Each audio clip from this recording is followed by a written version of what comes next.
చెప్దాం, స్తోత్రం చెప్దాం, ఇంకా గట్టిగా స్తోత్రం చెప్దాం.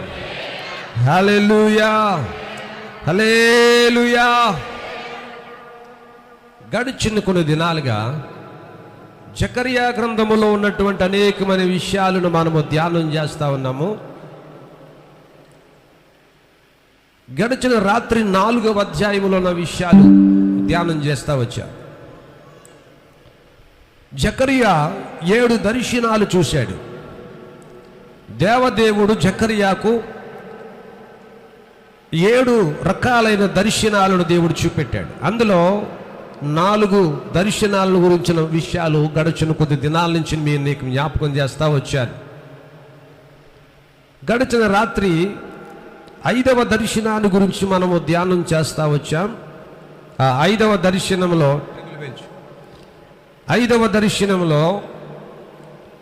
జకరియా ఒక దర్శనాన్ని చూస్తూ ఉన్నాడు. దేవుని దూత జకరియా యొద్దకు వచ్చి జకరియా అని అతనితో మాట్లాడి అతన్ని పడుకున్న వాడిని లేపునట్లుగా లేపాడట. జకరియా ఎప్పుడైతే దేవుని దూత వచ్చి అతన్ని లేపాడో, ఏం కనిపించింది నీకు అని అడిగాడు. ఆయన ఏం చెప్పాడంటే, అయ్యా నాకు సువర్ణ దీపస్తంభం, బంగారు దీపస్తంభం కనిపించింది. 7 దీపాలు కనిపించాయి. ఒక్కొక్క దీపానికి 7 గొట్టాలు నాకు కనిపిస్తూ ఉన్నాయి. ఆ దీపమునకు కుడి ప్రక్కను ఎడమ ప్రక్కను ఆ 2 ప్రక్కల 2 ఒలీవ చెట్లు నేను చూశాను అని చెప్పాడు. నీకేమర్థమైంది అని అడిగాడు. నాకేమీ అర్థం కాలేదు, ఆ మరణం ఏమిటో నాకేమీ తెలియటం లేదన్నాడు. ప్రభు చెప్పాడు, జకరియా వాటి భావన ఏమిటంటే, నా ప్రజలైన వారందరినీ నేను విడిపించి నేను స్వదేశానికి నేను మిమ్మల్ని తీసుకువెళ్ళబోతా ఉన్నాను. అయితే నా మందిరం యొక్క నిర్మాణము కొరకు నేను 2 వ్యక్తులను నేను వాడుకోబోతా ఉన్నాను. ఒకరు జెరుబ్బాబెలు, రెండవది యెహోషువ. ఆ 2 ఒలీవ చెట్లు దీపస్తంభం సంఘం అయితే, దీపస్తంభం ఇశ్రాయేలు ప్రజలైతే, ఆ దీపాలు దేవుని ప్రజలైతే, ఆ దీపాలు వెలిగించబడటానికి ఒలీవ చెట్లు కావాలి. వాటి తైలములు, వాటి కాయలు, వాటి నూనె, స్వచ్ఛమైనటువంటి శ్రేష్టమైన నూనె, ఆ చెట్ల నుండి తీయబడినటువంటి నూనె ఆ దీపాలు వెలిగించబడడానికి కావలసి ఉంది. అయితే నేను 2 వ్యక్తులను వాడుకొని పోతా ఉన్నాను అని ప్రవక్త గారికి దేవుడు దర్శనాన్ని చూపెట్టాడు. ఆ 2 ఒలీవ చెట్లకు సాదృశ్యంగా ఒకటి జెరుబ్బాబెలు, రెండవది యెహోషువ. జెరుబ్బాబెలు ఆ దినాల్లో తన ప్రజలకు అతను ఒక గవర్నర్ లాంటోడు. ఇశ్రాయేలు ప్రజలకు, యూదులైన వారందరికీ కూడా దేవుడు ఆయనను జెరుబ్బాబెలును ఒక నాయకునిగా, ఒక గవర్నర్గా ఆ దినాల్లో దేవుడు జెరుబ్బాబెలు నిలబెట్టుకున్నాడు. జెరుబ్బాబెలుకు తోడుగా యెహోషువ. వీళ్ళిద్దరూ ఏం చేయబడాలి? నెబుకద్నెజరు కాలములో కూల్చబడిన దేవుని మందిరం, నెబుకద్నెజరు కాలములో కూలత్రొయ్యబడినటువంటి బలిపీఠములను, ఆ బలిపీఠములు కట్టడానికి దేవుడు వీళ్ళిద్దరిని ఎంచుకోబోతా ఉన్నాడు. జెరుబ్బాబెలు తంటా ఉన్నాడట, జెరుబ్బాబెలునకు ప్రత్యక్షమగు యెహోవా వాక్కు శక్తి చేతైనను బలము చేతనైనను కాదు గాని నా ఆత్మ ద్వారా దీనిని చేతునని యెహోవా సెలవిచ్చుచున్నాడు. అది ఎలా సాధ్యం ప్రభువా? రాజు కూల్చివేసిన ఆ గొప్ప పర్వతం అనబడుతున్న నెబుకద్నెజరు, గొప్ప పర్వతం అనబడుతున్నటువంటి ఆ సైన్యము, ఆ సమూహము, ఆ రాజులు, ఆ వ్యక్తులు కూల్చేసినటువంటి ఆ బలిపీఠములు, మందిరములు నేను ఎలాగూ కట్టగలను? రాజుతో పోరాడగలిగిన సామర్థ్యము నాకున్నదా? మేమే ఒక బానిసలము. దేవుడంటా ఉన్నాడు, నీవేమీ చేయనవసరం లేదు. నా తరపున, నా పక్షమును నువ్వు నిలబడితే నీ శక్తి వల్ల ఏమీ జరగదు. శక్తి చేతనైనను బలము చేతనైనను కాదు గాని నా ఆత్మ ద్వారా దీనిని చేస్తాను. నువ్వు నిలబడు.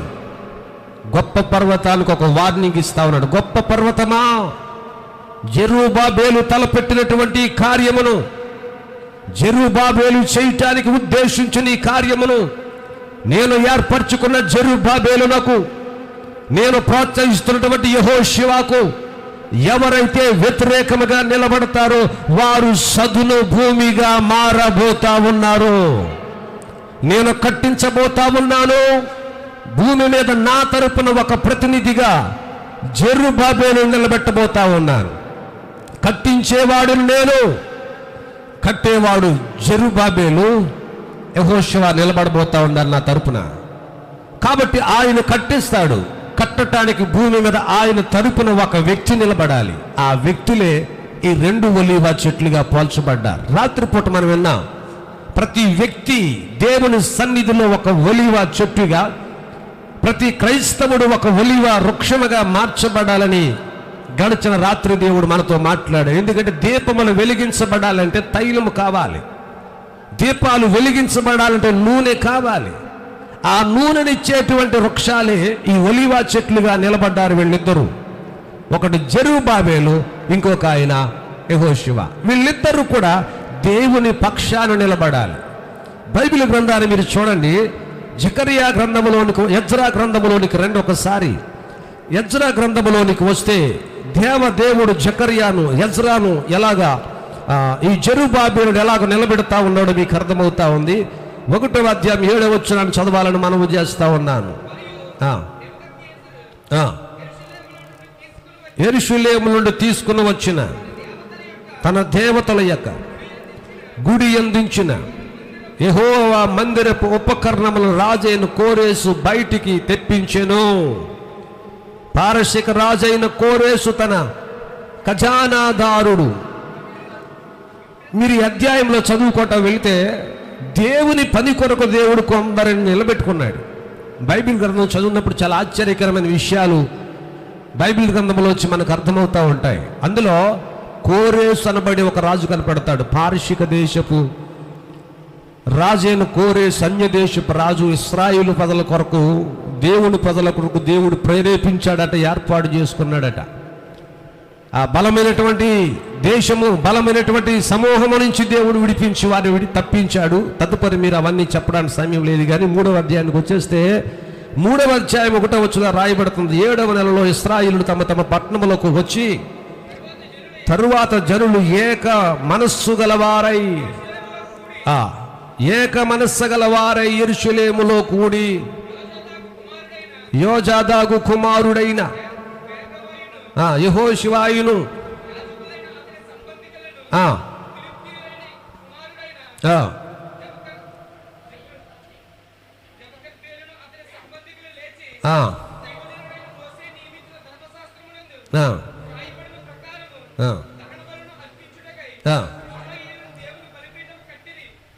చాలు దేవునికి స్తోత్రం కలుగునుగా. ఓకే, మీరంతా కాదు కానీ 2వ లైన్ కిందలో రాయబడతా ఉన్నది ఏంటంటే 7వ నెలలో దేవుడు చేస్తున్న కార్యం ఏంటంటే జెరుబ్బాబేలును అతని సంబంధులను లేచి దైవజనుడైన మోషే నియమించిన ధర్మశాస్త్రమందు వ్రాయబడిన ప్రకారము దహన బలులు అర్పించుటకై ఇశ్రాయేలు దేవుని బలిపీఠమును కట్టిరి. దేవునికి స్తోత్రం చేద్దాం అందరూ ఒకసారి బిగ్గరగా గట్టిగా స్తోత్రం చెప్దాం. హల్లెలూయా.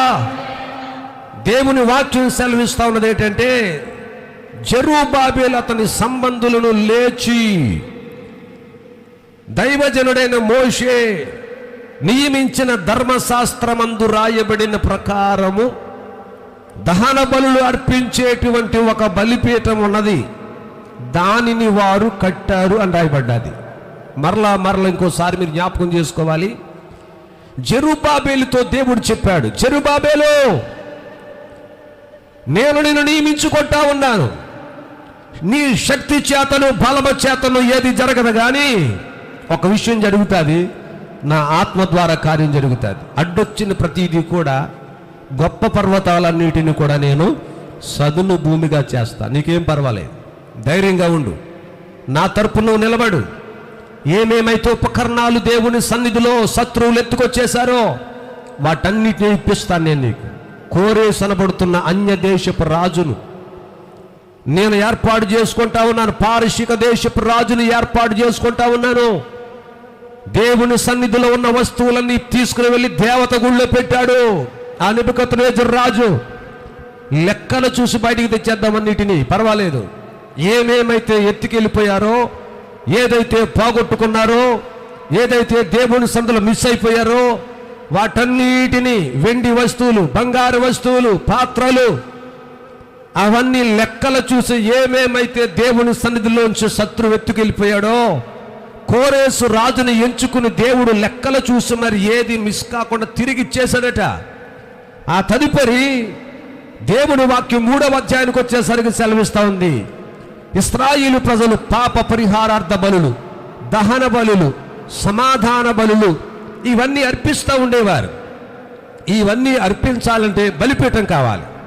ఇప్పుడు ఆ బలిపీఠం లేదు. ఆ బలిపీఠాన్ని కూలద్రోసేశారు. ఆ బలిపీఠం సమూలముగా నెబుకద్నెజరు కాలములో బలిపీఠము కూల్చబడింది.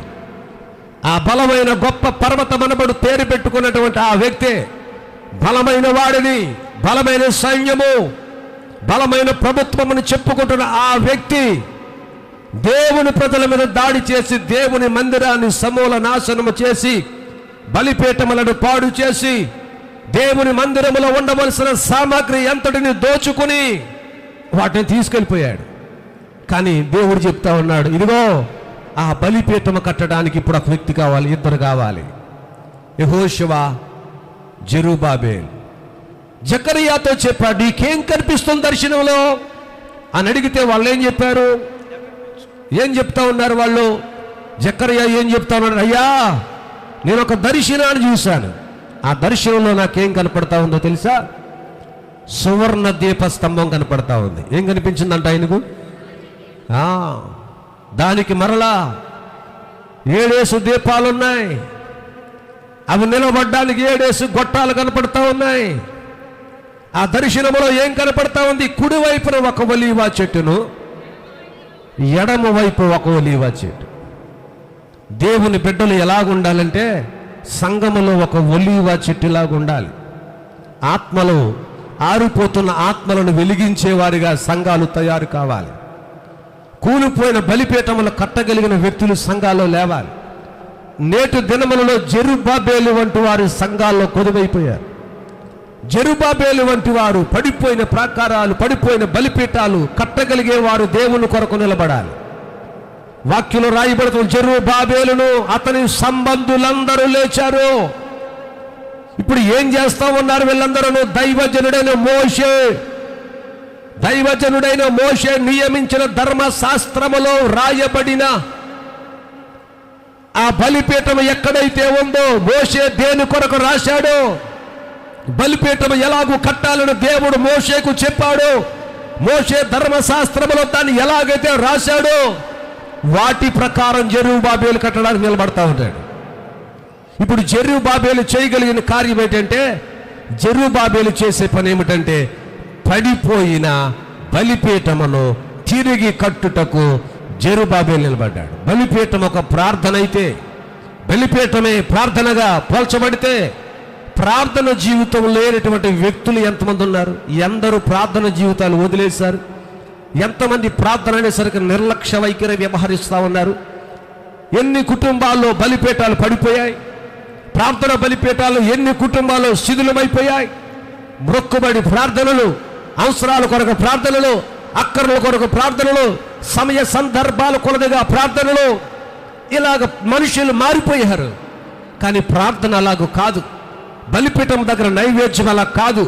మరి ఎలాగ నైవేద్యం చేయాలి? 3వ అధ్యాయం 3వ వచనంలో ఉదయ హస్తమయమైన యెహోవాకు దహన బలులు అర్పించుచుండిరి అని రాయబడతా ఉంది. 3వ వచనంలో చదివితే, వారు దేశమందు కాపురస్తులై ఉన్న వారికి భయపడి ఆ బలిపీఠములను దాని పురాతన స్థలములు నిలిపి దాని మీద ఉదయమున హస్తమయమును యెహోవాకు దహన బలులు అర్పించుచుండిరి. దేవునికి స్తోత్రం కలుగును గాక. ఏం చేస్తా ఉన్నారంటే వాళ్ళు, ఆ మాట మరొకసారి మీరు జ్ఞాపకం చేసుకోవాలి. పురాతన స్థలమును నిలిపి అని రాయబడుతుంది. ఆ మాట మరలా చదవండి ఇంకోసారి. పురాతనమైన, ఎక్కడ నిలబెట్టారు దాన్ని? బలిపీఠాన్ని. ఇప్పుడు మరలా పురాతన స్థలం, ఎక్కడైతే ముందు బలిపీఠం ఉండేదో, బలిపీఠం ఏ స్థలములో ఇదివరకు ఉండేదో ఆ స్థలములో బలిపీఠం మరలా నిలబెట్టారు వీళ్ళు. ఎవరు? జెరుబ్బాబెలు ఇక్కడ లేరా? ఎవరు నిలబెడతా ఉన్నారు ఇప్పుడు మరలా? వాళ్ళు జెరుబ్బాబెలు అనే ఆయన ఆ బలిపీఠమును, యెహోషువ అనే ఆయన, వీళ్ళిద్దరూ ఏం చేస్తా ఉన్నారంటే, పురాతన స్థలములో నెబుకద్నెజరు రాజు ఎక్కడైతే బలిపీఠం పడద్రోశాడో, బలిపీఠమును పూర్వ దినములలో ఎక్కడ కూల్చబడిందో, ఏ స్థలములో బలిపీఠం పడగొట్టబడ్డాదో అదే పురాతనమైన స్థలములో మరలా తిరిగి బలిపీఠమును నిర్మించుటకు, నిలబెట్టుటకు జెరుబ్బాబెలు నిలబడ్డాడు. ఈ ఉదయకాల సభలో దేవుని వాక్యం సెలవిస్తుంది తెలుసా, పడిపోయిన చోట నుంచి లెగాలేమో.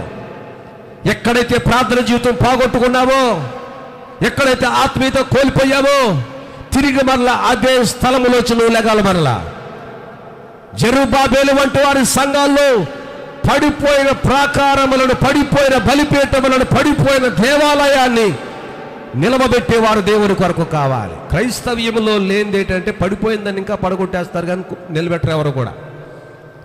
ఒక వ్యక్తి ఆత్మీయతలో ప్రార్థనలో ముందుకు సాగిపోతా ఉంటే ఆ వ్యక్తికి లేనిపోని మాటలు చెప్పి ఆత్మీయత కూలదోసేవాళ్లే కానీ నిలబెట్టేవాళ్ళు, కట్టేవాళ్ళు చాలా తక్కువ. మనం కలిసి ప్రార్థన చేద్దామా? సంఘాల కొరకు ప్రార్థన చేద్దామా?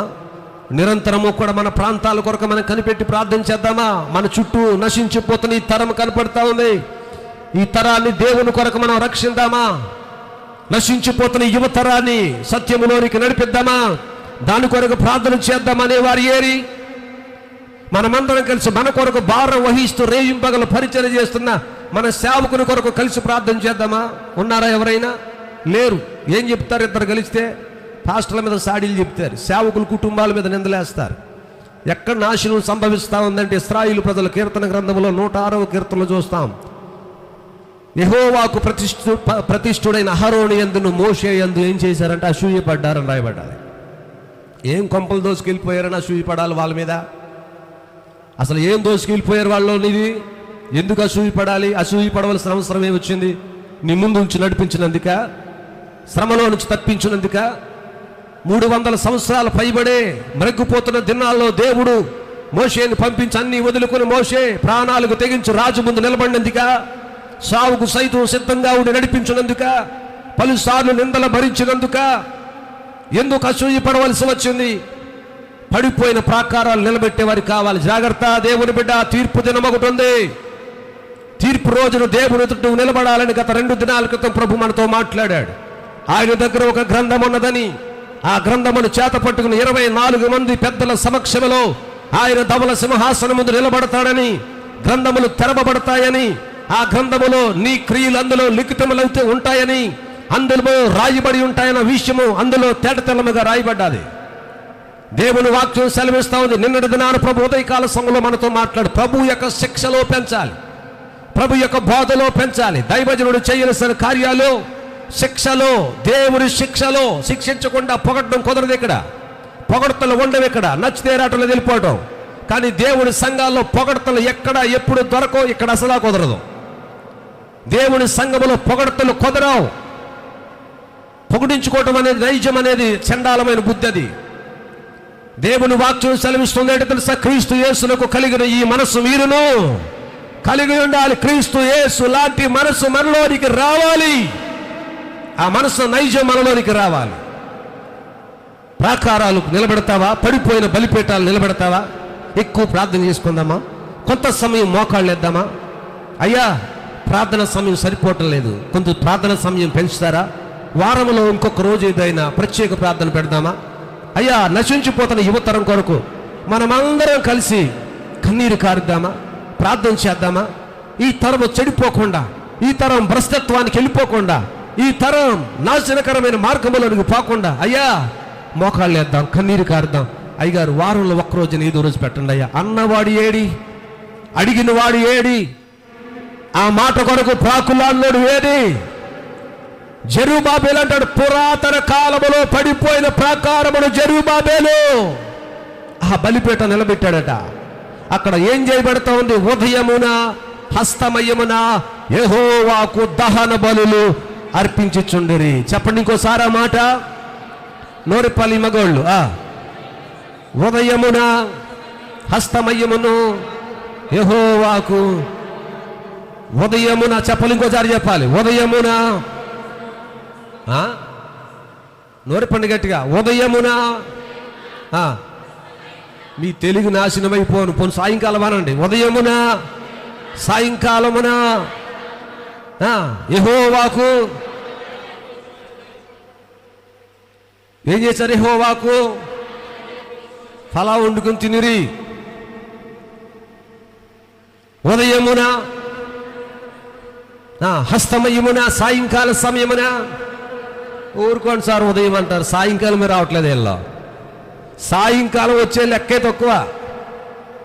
మళ్ళా ఉదయమున, సాయంకాలం అంటే ఉదయం వచ్చేవాళ్ళు లేరి. మరి ఉదయం గొడవలే, సాయంకాలం వచ్చేడేడి? బలిపీఠాలు కట్టే ప్రయత్నం చెయ్యవు, బలిపీఠం నిలబెట్టే ప్రయత్నం చెయ్యవు, బలిపీఠం కూలగొట్టే ప్రయత్నం చేస్తావు. ప్రార్థనకి వెళ్తా ఉన్నారు, వెళ్ళండి, నాకు కుదరటం లేదు కానీ మీరు మాత్రం మానకండి అంటావా? చెప్పవు. నేను వెళ్ళట్లేదులే, అది వెళ్దాంలే, పర్లేదు, ఇంకా కొద్ది దినాలు ఉంది కదా, అటు నువ్వు కూడా మానేనా? ప్రార్థించేటప్పుడు ప్రార్థన బలిపీఠాలు కడతావా, పడదోసేస్తావా? ఆ ప్రక్క ఒక ఒలీవ చెట్టును, కుడివైపున ఒక ఒలీవ చెట్టును, ఎడమ వైపు ఒక ఒలీవ చెట్టు ఉండాలి. మధ్యలో ఏముండాలి? దీపస్తంభము ఉండాలి. దీపస్తంభం ఒక విశ్వాసి అయితే ఆ దీపములు వెలిగించబడాలని తైలము పోయటానికి ఈ ప్రక్క ఒలీవ చెట్టు ఉండాలి, ఆ ప్రక్క ఒలీవ చెట్టు ఉండాలి. దీపాలకి సమృద్ధైన తైలం ఉండాలి, దీపాలకి సమృద్ధైన నూనెలు ఇవ్వాలి. రాత్రికాల సమయంలో మనం విన్నాం, మనం చెట్లన్నీ ఎక్కడికి పోయేట? ముండ్ల చెట్టు దగ్గరికి వెళ్ళి అడిగితే నేను ఉంటాను రండి అన్నదంటది. రాజుగా ఉంటాను, ఇంక అంతకంటే చేసేది ఏముందో రండి అందంటది. నా మాట వినకపోతే ముళ్ళు గుచ్చి చంపేస్తానందంటది. ఒలీవ చెట్టు దగ్గరికి వెళ్తే నా తైలాన్ని ఇవ్వటం మానేసి నేను ఎలాగ రాజుగా ఉంటాను, కుదరదండి. ద్రాక్ష చెట్టు దగ్గరికి వెళ్తే అబ్బాయి రాజులు నా వాళ్ళు సంతోషపడతారు, ద్రాక్ష రసం ఇవ్వాలి కదా, నాకు ఎలా కుదురుతుంది అవదందంట. ముళ్ళు చెట్టు దగ్గరికి వెళ్ళి ఎడుతుంది ఏమందంట, అంతకంటే చేసి ఉద్యోగం ఏముంది, దానికోసమే చూస్తున్నాను రండి అందంటది. నా మాట వినకపోతే ఒక్కొక్కడిని ముళ్ళు గుచ్చి చంపేస్తాను జాగ్రత్త అందంట. పెత్తనం ఇవ్వటమే ఒక అవకాశం అయితే తర్వాత ఏం చేసింది? అది వినకపోతే ముళ్ళు గుచ్చి లాగి చీరి చంపేస్తానందంటది. అలాగైతే అసలు వీళ్ళు అడగటమే వెళ్ళి అడిగినప్పుడు ఆ మాట అంటే ఎవడైనా అది కనిపిస్తాడా? ముళ్ళు గుచ్చేస్తాను, చీరేస్తాను, చంపేస్తాను, పొడి చేస్తాను, రక్తం లాగేస్తానంటే. ఇప్పుడు ఎలక్షన్ వచ్చేసరికి సెంటర్లో మైక్ ఎట్టిదిగో నా పార్టీకి ఓటు వేయకపోతే చీరేస్తాను, చంపేస్తాను, ముళ్ళు గుచ్చేస్తానంటే ఎవడ వింటాడా? ఈ ముళ్ళ చెట్టు అలా మాట్లాడింది. అందుకే ఇందాక కీర్తన చదివేశారు. కానీ మీరందరూ యెహోవా యందు భయభక్తులు కలిగిన వారికి జ్ఞానం ఎక్కువ ఉంటుందట. వాళ్ళు అంటారు మాట, జ్ఞానం కలిగి మాట్లాడతారు, వివేకము కలిగి మాట్లాడతారు. ఎవరితో ఎలాగో మాట్లాడాలో నేను ఉదయకాల సమయంలో దేవుడు మనతో మాట్లాడు. గోపాలపురం కోటలు పెద్దలతో, చిన్నలతో, తల్లిలతో, తండ్రులతో, బిడ్డలతో, సేవకులతో, సేవకురాండ్రతో సంభాషణ ఎలాగుండాలి, ఎలా మాట్లాడగలగాలి నేర్చుకోవాలి. సంఘాల్లో మనం చిన్నోడు నువ్వు అంటాం, పెద్దోడు నువ్వు అంటాం, అందరూ నీవు సింగిల్ పదం వాడతాం, మీరు అనే పదాలు మనకు రావు. అది నేర్పించం కూడా మనం. దేవుని వాక్యాలు సెలవిస్తూ ఉన్నాయి. జెరుబ్బాబెలునకు దేవుడు చెప్తున్నాడు, నీ శక్తి వల్ల ఏమవుతుంది, నిలబడి చాలు. ఒకవేళ నువ్వు కూడా పెద్ద వస్తుంది అనుకుంటావు, ఏమవుదో. జెరుబ్బాబెలు బలిపీఠం కట్టడానికి నాంత మనగాడు లేడు. ఒకవేళ బహుశా నీలో గర్వం రావచ్చేమో. అవదలాగా. ఎందుకో తెలుసా? శక్తి చేతనైనను బలము చేతనైనను కాక నా ఆత్మ ద్వారా జరుగుతుంది. నువ్వు నిలబడితే, నీవు నిలబడితే జరుగుతాయి. ఒకవేళ ఏదైనా గొప్ప పర్వతం అనబడుతున్నటువంటి జనాంగము నీ మీదకి ఎదురొస్తే నువ్వు వాళ్ళని ఏం చేయలేవు, చూడడం తప్ప చేసేదేం లేదు. కానీ నేను చేస్తాను ఆ పని, సదున భూమిని చేసేస్తాను దాన్ని. ఆ మెట్టలు పర్వతములు సైతము సదును చెయ్యగలిగిన సామర్థ్యము కలిగిన వాడను నేను.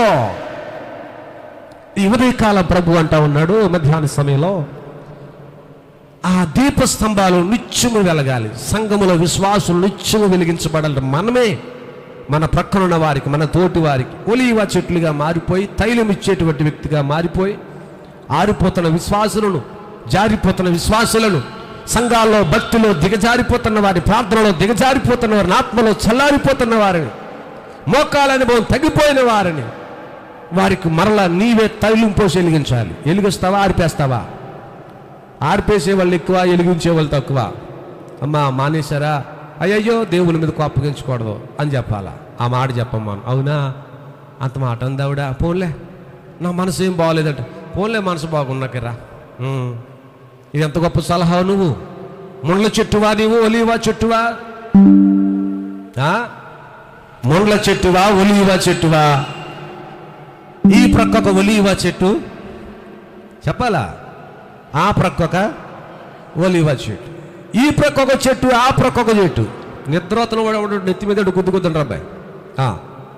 ఈ ప్రక్కొక ఒలీవా చెట్టు, ఆ ప్రక్క ఒలీవా చెట్టు. ఈ చెట్లు ఏం చేయాలి ఇప్పుడు? కొమ్మలతో ఇలాగని వెలుగుతున్న లైట్లు ఆరిపోయాలి. అవునా? ఏం చేయాలి? అట్లా ఇలాగ కొమ్మలతో ఎలాగిసురు ఎలిగి అట్లా ఆరిపోయాలి. అందుకా ఆ దీపస్తంభాలు. ఎందుకు దీపస్తంభాలు? ఎందుకు ఆ ఒలీవ చెట్లు? వాటి తైలములు, వాటి కాయలు, ఒలీవ నూనె, ఆ నూనెను తీసుకుని ఈ యొక్క దీపములో వెయ్యగా, దీపస్తంభములో వెయ్యగా, స్వచ్ఛమైన ఒలీవ నూనె తీసుకుని వచ్చి, అచ్చమైన ఒలీవ నూనె తీసుకుని వచ్చి దీపములో పోయాలి. ఆ దీపాలు వెలిగించబడాలి. అహరోను కుమారులు అదే చేసేవారు. ప్రత్యక్ష గుడారంలో వాళ్ళు చేసే కార్యాలు ఏమిటంటే, ప్రత్యక్ష గుడారం ఉపకరణాలు మనకు తెలుసు కదా. కుడి పక్క ఏమో, ఇటు సైడ్ ఏమో సముఖ పొరుట్టెల బల్ల, ఇటు సైడ్ ఏమో దీపస్తంభము, ఈ బలిపీఠములకు ముందేమో ధూపవేదిక, ఇవన్నీ ఉంటాయి. నిబంధన మందసమేమో అతి పరిశుద్ధమైన స్థలంలో ఉంటుంది. ఈ ఎడం పక్క ఉన్నటువంటి ఆ దీపస్తంభం దగ్గర అహరోను కొడుకులు, యాజకులు కొడుకులు తెల్లవారులు చేయాల్సింది ఏంటంటే తైలం తీసుకోవాలి.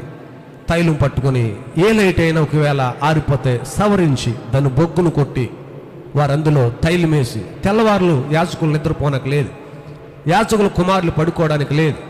ఆ తైల వృక్షాలు, ఆ వృక్షములో వాళ్ళు ఏం చేయాలంటే వాళ్ళు తైలము పోసి సవరిస్తూ ఆరిపోకుండా కాపాడాలి. ఈరోజు దేవుడి కడవరి దినాల్లో, నూతన నిబంధన కాలంలో దేవుడు మనలను రాజులైన యాజక సమూహాలుగా దేవుడు మార్చుకుంటే, ఆరిపోతున్న దీపాలు వెలిగించవలసిన భారం దైవజనుడికి కాదు, సంఘం మీద కూడా ఉంది. సంఘాలు ఆరిపోతున్న దీపాలు వెలిగించాలి. సంఘాలు ఆరిపోతున్నటువంటి ప్రేమను తిరిగి దాన్ని బ్రతికించాలి. దేవుడి దృష్టిలో సచ్చిన వాడిగా కనిపించకూడదు. ప్రకటన గ్రంథంలో ప్రభువు చెప్పాడు, నువ్వు సచ్చిన వాడిగా ఉన్నావు, జీవించుచున్నావన్న పేరు మాత్రం ఉన్నది కానీ నీవు మృతుడవే. మృతమైన భక్తి, చచ్చిన భక్తి, అది భక్తి అనుకోవద్దు. అవిశ్వాసులతో జోడి కట్టకండి, అల్ప విశ్వాసులతో జోడి కట్టకండి. దీపాలు ఆరిపేస్తాయా? వెలిగించవవి.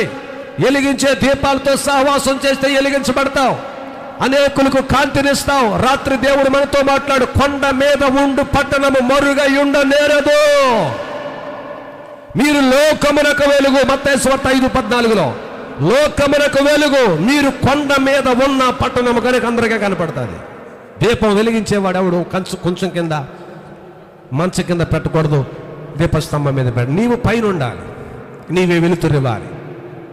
సత్క్రియలు చూసి దేవుడిని మహిమపరచాలి. మనుషులని సత్క్రియలు చూసి దేవుని దగ్గరికి నడిపించబడాలి. నీ ప్రవర్తన అనేకులకు దీవెనకరంగా మార్చబడాలి. మీరు ఈ యొక్క జెరుబాబేలు చేసినటువంటి మూడవ కార్యం ఏంటంటే, జెరుబాబేలు ఆగిపోయినటువంటి ఆ పండగలు మరలా ప్రారంభించాడట. అదే జకరియా గ్రంథంలో, అదే ఎజ్రా గ్రంథంలో 4వ వచనంలో రాయబడతా ఉంది. పర్ణశాల పండుగ మరలా స్టార్ట్ అయింది. ఎప్పుడో పండుగ వాతావరణం పోయింది వారిలో. మీరు చదివినటువంటి అధ్యాయంలోనే, అదే 3వ అధ్యాయం ఎజ్రా గ్రంథం 4వ వచనంలో అనుకుంటున్నాను, చూడండి మాటలు ఉంటాయి. ఎంత చల్లగా చదువుతున్నాం ఈరోజు.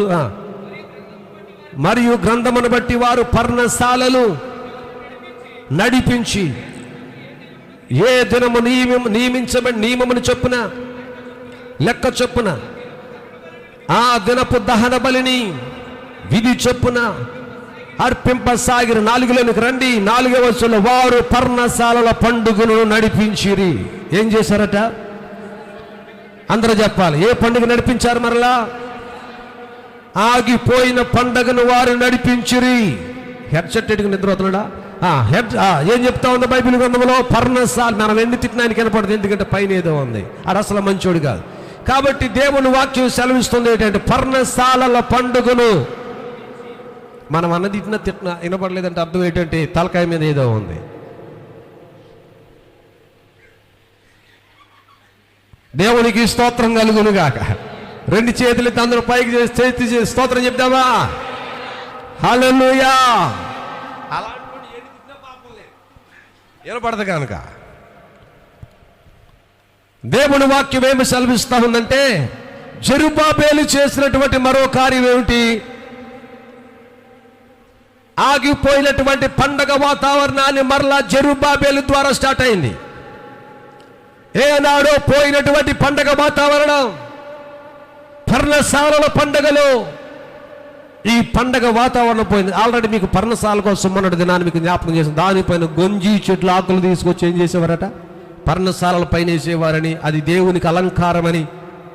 గొంజి చెట్ల యొక్క వృక్షములను వాటిని తీసుకుని వచ్చి దేవాలయపు పనిలో కూడా దాన్ని వాడారని, అది అలంకారమని. ఇవన్నీ గతంలో మనం జ్ఞాపకం చేసుకున్నాం. ఇప్పుడు సర్లే, దాని గొడవ ఎలాగున్నా ఆగిపోయిన పర్ణశాలల పండుగ ఎవరి నుంచి స్టార్ట్ అయింది? జెరుబ్బాబెలును బట్టి స్టార్ట్ అయింది, యెహోషువను బట్టి స్టార్ట్ అయింది.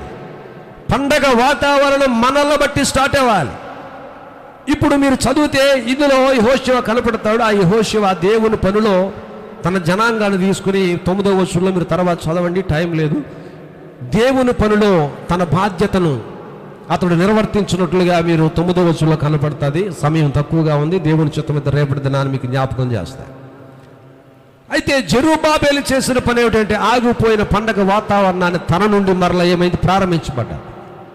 ఎక్కడైతే సంతోషం ఆగిపోయిందో, నెమ్మది ఆగిపోయిందో, నీ ఇంట్లో సుఖశాంతులు నీ నుండి ఆగిపోయాయో, నువ్వు మరలా నీ నుండే స్టార్ట్ అయ్యాలి. అది నీ నుండే ప్రారంభం కావాలి. దేవుడి నుండి ఏర్పాటు చేసుకుంటా ఉన్న దేని కొరకు తెలుసా? నిలిచిపోయిన సంతోషము నీ నుండి మరలా ప్రారంభించబడాలి. ఆగిపోయినటువంటి పండగ వాతావరణం నీ ఇంటిలో మరొకసారి అది ప్రారంభించబడాలి. ఎక్కడైతే నిలిచిపోయిందో, ఎక్కడైతే ఆగిపోయిందో, ఏ శత్రువు ఆ వాతావరణాన్ని కూల్చేశాడో, పూర్వం ఏ సంతోషం ఉండేదో ఆ సంతోషం ఎవడు దానిని కూలగొట్టి పతనము చేశాడో, ఆ వాతావరణం మరలా నీ ఇంట్లోనికి రావాలి. జెరుబ్బాబెలు చేసిన కార్యం ఏంటిది? పురాతన కాలములో పడత్రోయబడిన ఆ బలిపీఠం కట్టాడు. అంటే బలిపీఠం ప్రార్థన అయితే, ఆ ప్రార్థన బలిపీఠం ఎక్కడ పడద్రోసుకున్నావో, ఏ శత్రువు కూల్చాడో, ఏ కారణాన్ని బట్టి ప్రార్థన కూలిపోయిందో, నిరంతరం ప్రార్థన చేసే నీవు, మోకాళ్ళు వేసే నీవు, ఎంతో భక్తిగా విశ్వాసంతో సాగిపోతున్న నీవు, ఎక్కడ నీ జీవితంలో స్టార్ట్ అయ్యి దేవునికి వేరుగా మారిపోయావో, దేవుడికి విరోధంగా తయారై మాట్లాడకూడనివి, ఊహించకూడనివి, తలంచుకూడనివి, నడవకూడనివి, చూడకూడని దృశ్యాల వైపుకు పోయావో, ఎక్కడ నీ దేవుని బట్టి నీ ప్రార్థన జీవితం పడిపోయిందో, కూలిపోయిందో, తిరిగి మరలా ప్రారంభించబడ. ఆ దీపాలు నీ నుండి ఆరిపోతా ఉన్నాయేమో, నీ భక్తి సరిలేక, నీ సత్క్రియలు బాగోక. రాత్రిపాట మనం విన్నాం కదా, నీ సత్క్రియలను బట్టి దేవుని నామ మహిమపరచబడతాదని. మనుషులు నీ సత్క్రియలు చూస్తారు. నీ మంచి క్రియలు పోయాయి, నీ ప్రవర్తన, మంచి ప్రవర్తన పోయింది. మంచి మాట, మంచి తీరి, మంచి నడవడిక మనుషుల చేత శబాస్ అర్పించుకుని నీవు ఈరోజు చిచ్చి అంటా ఉన్నారంటే, నీ జీవితంలో ఎక్కడ పడిపోయావో, ఎక్కడ కోల్పోయావు, ఎక్కడ జారిపోయావో. నెబుకద్నెజరు లాంటి శత్రువు ఎవడు నీ బ్రతుకుల్లో ఎంటర్ అయ్యాడో, దేన్ని పాడు చేయడానికి ట్రై చేస్తూ ఉన్నాడో, ఏది నీ ఆశలను పాడు చేస్తావు, దేవునికి దూరం ఏది చేస్తావు, అది నీవే పరీక్షించుకోవాలి. ప్రార్థన జీవితం దేని బట్టి కూలిపోయిందో నీకే తెలియాలి. నీ పనికిమాలి వ్యసనాలు, పనికిమాలి అలవాట్లు, నీ జీవితంలో దేవునికి నచ్చనివి, అయిష్టమైనవి ఏమి సంభవించి బహుశా నీ జీవితంలో దేవునికి వేరుగా, దేవునికి విరోధంగా, దేవునికి అయిష్టంగా మారిపోయి ప్రార్థన బలిపీఠాన్ని పాడు చేసుకున్నావో, కూలగొట్టుకున్నావు. ఎంత సంతోషంగా ఉన్నావు నీవు, నీ ముఖంలో ఆనందం పోగొట్టుకున్నావు. ఈరోజు దేవుని సన్నిధిలో ఒక కాంతితో బ్రతికే నీవు మాడిపోయిన, సగం కాలిపోయిన కర్రలాగా అయిపోయావు. యెహెజ్కేలు గ్రంథం 15వ అధ్యాయం ప్రకారంగా సగము కాలిపోయిన కర్రలాగా నీ బ్రతుకుందంటాడు. దాని 2 కొనలు కూడా కాలిపోయిందంటాడు. ఆ కొన ఈ కొన కూడా ద్రాక్ష చెట్టు కర్ర అది కాలిపోయింది అని చెప్పాడు. దేవుని బిడ్డలారా, నీ బ్రతుకులు ఆ ప్రక్క ఈ ప్రక్క కాలిపోతూ మచ్చై మాడై అయిష్టమైన దాన్ని అంటించుకుని పనికి మాలినటువంటి అలవాట్ల వైపు పోయి జీవితాన్ని పాడు చేసుకుంటా ఉన్నావేమో. ఈరోజు ప్రభు నీతో మాట్లాడుతూ ఉన్నాడు. పడిపోయినటువంటి కూలిపోయిన దహన బలిపీఠం కట్టబడాలి. పాప పరిహారార్థ బలి అర్పించే బలి, ఆ బలిపీఠం, దేవునితో మాట్లాడే బలిపీఠం, దేవుడితో సంభాషించే బలిపీఠం, నిత్యము ప్రార్థించే బలిపీఠం ఈరోజు నీ జీవితంలో లేదు. చిన్నదానికి మోకాళ్ళు వేసేవి దానివి, పెద్దదానికి మోకాళ్ళు వేసేవాడివి, చిన్న చిన్న విషయాలకు ఉపవాసం ఉండేవాడివి, పెద్ద పెద్ద విషయాలకు ఉపవాసం ఉండేవాడివి. ఈరోజు లేదు. ఆ ప్రార్థన జీవితం చల్లారిపోయింది. ప్రతిదానికి ప్రార్థన అనే వ్యక్తివి, ప్రతిదానికి సహవాసం ఉండేది నీలో. సంఘ సహవాసం లేదు, ప్రార్థన జీవితం లేదు, దేవుని సహవాసం లేదు, బలిపీఠ సహవాసాలు కోల్పోయావు. ఈరోజు దేవుడు మాట్లాడుతున్నది ఏంటంటే, పడిపోయినటువంటి కూలిపోయిన కూల త్రుయ్యబడినటువంటి ఆ బలిపీఠం మరల కట్ట. ఎవడు కూలగొట్టాడో వాడికి అలాగా ఉంది. ప్రభు చెప్పాడు, కూలగొట్టినోడు ఎవడో నీ భక్తిని, నీ విశ్వాసం పాడు చేసినోడు వాడి పని అలాగా ఉంది. సదున భూమి అయిపోతావు. ఆ కోపం వచ్చాడు అంటాం, నడ్డి వేసానంటే సదున అయిపోద్ది అంటాం కదా మనం. ప్రభు చెప్తాం, ఆ ప్రార్థన బలిపీఠాన్ని కూలగొట్టినోడు ఎవడో, ఆ ఆత్మీయ జీవితాన్ని పడద్రోసిన వాడెవడో, నీ మోకాళ్ళను వాడిని చెడగొట్టినోడెవడో, లేనిపోని వ్యసనాలు లేనిపోయిన అలవాట్లు నేర్పిన వాళ్ళు ఎవరు నీకు? ఎంతో ప్రార్థన చేసేవి ఈరోజు ప్రార్థన ఏమైపోయింది? పర్ణశాల పండగ ఆగిపోయింది. పండగ వాతావరణంలో ఎంతో సంతోషించే వ్యక్తి ఫలవృక్షాలన్నీ పొందుకున్న తర్వాత దేవుని ప్రజలు వారి పంటలోంచి అన్ని పంటలు పండి సమృద్ధి వచ్చాక ఆ ఫలవృక్షాలన్నీ పోగు చేసుకొచ్చి దేవుని సన్నిధికి తెచ్చి పర్ణశాలలు వేసుకొని పండగ చేసుకునేవారు. వాళ్ళు దేవుణ్ణి ఆరాధించేవారు. ఈరోజు ఏదో పండగ వాతావరణం, ఫలవృక్షాలు దేవుని సన్నిధికి తేబడేవి. ఈరోజు లేదు నీ జీవితంలో, బ్రతుకులో ఆ పండగ వాతావరణం. దానికి ఎవరో ఒక వ్యక్తి కారణం. కోల త్రుయ్యబడడానికి ఎవరో ఒక వ్యక్తి కారణం. బలిపీఠం పడిపోవడానికి ఎవరో ఒక వ్యక్తి కారణం. నీవే గుర్తించుకోవాలి. రాత్రి ప్రభు చెప్పాడు, ఒక్క అవకాశం ఇస్తా ఉన్నాను నీకు, తిరిగి కట్టుకుంటావా? ఒక అవకాశం ఇస్తాను, సంవత్సరం లోపల మరలా ఎఫెక్ట్ పెంచు, సంవత్సరం లోపల మరలా నీవు కట్టుకోవాలి. ఒక్క ఏడాది టైం ఇవ్వయ్యా, ఒక్క ఏడాది టైం ఇవ్వయ్యా. బలిపీఠం నేను మరలా కట్టుకుంటాను. ఫలించుటకు నేను ఈ చెట్టుకి, ద్రాక్ష తోట మధ్యలో ఉన్న ఈ చెట్టుకు నేను ఎరువు పోసి నీరు పోసి సంవత్సరం లోపల కాపు కాచేటట్లుగా మారుస్తాను అని బ్రతిమాలుకున్నాడు వ్యవసాయం. ప్రభు అంటా ఉన్నాడు, ఒక్క సంవత్సరం టైం ఇస్తా ఉన్నాడు నీకు. రాత్రి దేవుడు చెప్పిన ఈ లోపల నీవులో మార్పు రావాలి. జాగ్రత్త, తదుపరి దేవుని మీద నిందేయటానికి కుదరదేక. చాయిస్ ఇస్తా ఉన్నాడు, అవకాశం ఇస్తా ఉన్నాడు. ఎవడు ఆ వ్యక్తి? నెబుకద్నెజరు ఎవడాడు? ఎవరావే నీ భక్తిని కూల్చింది? నీ మోకాళ్ళను వాడిని చల్లార్చేసింది ఎవరు? నీ ప్రార్థన జీవితాన్ని పాడు చేసింది ఎవరు? తిరిగి కట్టుకునే ప్రయత్నం చేయి. పనికి మాలి సహవాసాల జోలికి వెళ్ళకుని. నువ్వు ఎలాగూ ఏ బలిపీఠం నుంచి తీయబడ్డావు, ఏ బండ నుంచి చెక్కబడ్డావో, చచ్చే వరకు నువ్వు అలాగే బ్రతక. ఏ బండ నుంచి నువ్వు చెక్కబడ్డావో, ఏ బండ నుంచి నువ్వు తీయబడ్డావో, నీ రూపం, నీ పోలిక ఎక్కడి నుంచి వచ్చిందో, ఇలా నిలవబడ్డానికి, మాట్లాడడానికి, స్తుతించడానికి, సాక్ష్యం ఇవ్వడానికి, ప్రార్థించడానికి, పాడడానికి ఎన్నో వరాలు, తలాంతులు దేవుడు మనకి ఇచ్చాడు. ఎక్కడ నువ్వు చెక్కబడ్డావో జ్ఞాపకం చేసుకో. మళ్ళా నువ్వు కూలిపోవడానికి గల కారణం ఎవరో దాన్ని పడదోశారు. నీ స్నేహితుడా, నీ బంధువా, నీ సహచరుడా, నీతోటి సహోదరుడా, సహోదరియా, జాగ్రత్త. దేవుని బిడ్డ, దేవుని సన్నిధి జీవము గల దేవుని సన్నిధి. అన్య దేశస్థుడైనటువంటి కోరేసు రాజు అంటా ఉన్నాడు, ఆయన జీవము గల దేవుడు, ఆయన పైన ఉన్నాడు, మనము కింద ఉన్నామన్నాడు. ఎజ్రా గ్రంథంలో 1వ అధ్యాయంలో అన్నాడు అన్నమాట. ఆయన పైన ఆకాశం అందున్న దేవుడు, భూమి యందున్న మనుషుల కొరకు మందిరము కట్టాలని నన్ను ప్రేరేపించాడన్నాడు. అన్యదేశస్థుడు, అన్యదేశపు రాజు, విగ్రహారాధికుడు, దేవుని ఎరగని వ్యక్తి నన్ను ప్రేరేపించాడు దేవుడు. ఎందుకో తెలుసా? ఆయన పని కొరకు నిలబడమంటున్నాడు. ఆయన పని కొరకు నన్ను సాక్షిగా ఉండమంటా ఉన్నాడు. ఈరోజు దేవుడు నీతో మాట్లాడుతూ ఉన్నాడు. ఇని కూడా నువ్వు నిర్లక్ష్యం చేస్తే నిన్ను ఎవరు బాగు చేయలేరు.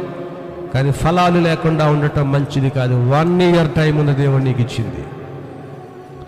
ఈ లోపల నీ భక్తిలో ఎక్కడ పడిపోయి చల్లారిపోయి ఏ పనికిమాలి వ్యసనాలు అందించుకున్నావో, ఎక్కడ నోరు జారిపోతా ఉన్నావో, ఎక్కడ పడిపోతా ఉన్నావో, ఎక్కడ పాపంలో దిగజారిపోతా ఉన్నావో, ఎక్కడ నడక ద్వారా చెడిపోతా ఉన్నావో, అది కరెక్ట్గా సరి చేసుకుని గ్రహించుకొని బాగు చేసుకుంటే ఆ బలిపీఠం మీద నీవు అర్పించే నైవేద్యం ప్రభు అంగీకరిస్తాడు.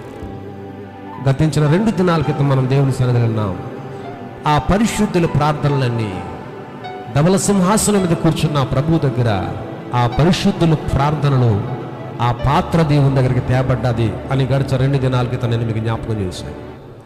గ్రంథములో తెరిచినప్పుడు ఆ పాత్రలో నుంచి పరిశుద్ధుల ప్రార్థనలన్నీ కూడా దేవుని దగ్గరికి చేరాయి, సింహాసనం దగ్గరికి చేరాయి. ఆ ప్రార్థన జీవితాన్ని మరలా సంపాదించుకో, ఆ భక్తి జీవితాన్ని మరలా సంపాదించుకో, ఆత్మీయ జీవితాన్ని మరలా సంపాదించుకో. పడిపోయిన నీ ప్రార్థన మరలా కట్టబడాలి. పండగ వాతావరణం మరలా నీటిలోకి రావాలి. నీ భక్తి మరలా నిలబెట్టుకో.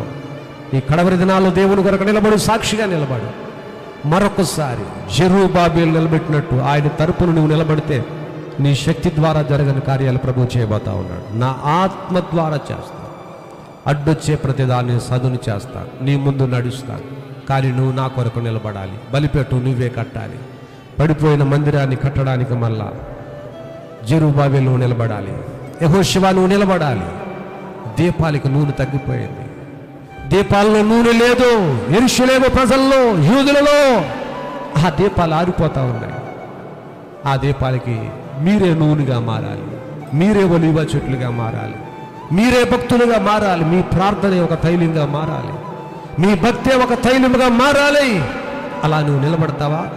నువ్వు నిలబడితే నా ఆత్మ ద్వారా కార్యాలు చేస్తా. ఎవరికి వారే లేచి నిలబడి ఒక్కసారి మనమందరం దేవుని సన్నిధిలో ప్రార్థన చేసుకుందాం. హల్లెలూయా, యేసయ్యా నీకు స్తోత్రాలు. హల్లెలూయా. అందరూ ప్రార్థన చేద్దామని నోరు తెరిచి, యేసయ్యా నీకు స్తోత్రం, స్తోత్రం, స్తోత్రం, స్తోత్రం, స్తోత్రం, స్తోత్రం. హల్లెలూయా, హల్లెలూయా, హల్లెలూయా, హల్లెలూయా. యేసు రక్తం జయం, యేసు రక్తమే జయం. స్తోత్రం.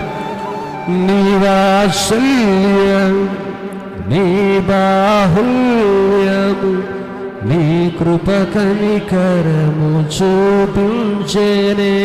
చెప్తామా?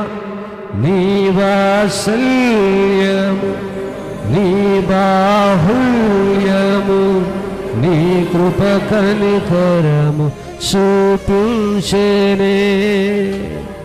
పాపము చేశాను, దోషినయున్నాను. నేను ప్రార్థన చేయమన్నాను, చైరుస్తీమనలేదు. తెలిసి ఉన్నవి నా అతిక్రమమే. అందరూ తెలిసి ఉన్నవి నా పాపములే. తెలిసి ఉన్నవి నా అతిక్రమమే. తెలిసి ఉన్నవి నా పాపములే. నీ సన్నిధిలో నా పాపములే ఒప్పుకొందునయ్యా. నీ సన్నిధిలో నా పాపములే ఒప్పుకొందునయ్యా. సుఖ హృదయం కలుగా చేయం, శుద్ధ హృదయం కలుగా చేయం. నాలో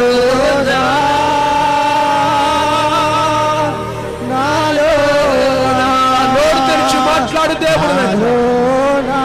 పడిపోయిన బలిపీఠం మరొకసారి కట్టబడాలి. కూలిపోయిన బలిపీఠం, పురాతన బలిపీఠం కట్టబడాలి. ఆదిలో ఉన్న నీ భక్తి, ఆదిలో ఉన్న నీ ప్రార్థన, కడవ కడవరి దినములలో మళ్ళా నువ్వు ప్రారంభించాలి. కలుగజేయము సుతారుదయం కలుగజేయము. హల్లెలూయా హల్లెలూయా. ఎవరికి వారి ప్రార్థించినయ్యా కూల త్రోసుకున్నటువంటి బలిపీఠాన్ని కట్టుకుంటాడు. పురాతన కాలంలో ఎంతో ప్రార్థన చేసేవాడు. ఆరంభములో మోకాళ్ళ అనుభవం ఉండేది. ఆరంభ దినములలో ఆత్మలో మండేవాడిని. ఈ దీపం వెలిగేది. అయ్యా ఈ దీపం మారిపోతావు. అయ్యా మరొకసారి నన్ను దర్శించు ప్రభువా. నీ వాక్యం ద్వారా నువ్వు నాతో మాట్లాడినందుకు స్తోత్రాలు. నన్ను వెలిగించి యేసయ్యా, నన్ను వెలిగించి యేసయ్యని మాట్లాడు దేవుడి దగ్గర. దేవుని బిడ్డ ఆయన సన్నిధిలో నీవే కడవరి దినములలో ఒక ఒలీవ వృక్షముగా మారి ఆరిపోతున్న దీపములు వెలిగించటానికి నీ భక్తి సహకారముగా ఉండాలి. ఈరోజు ప్రభుని నేను చదివి ఆశిస్తా ఉన్నాడు ఆయన. నీవు నా కొరకు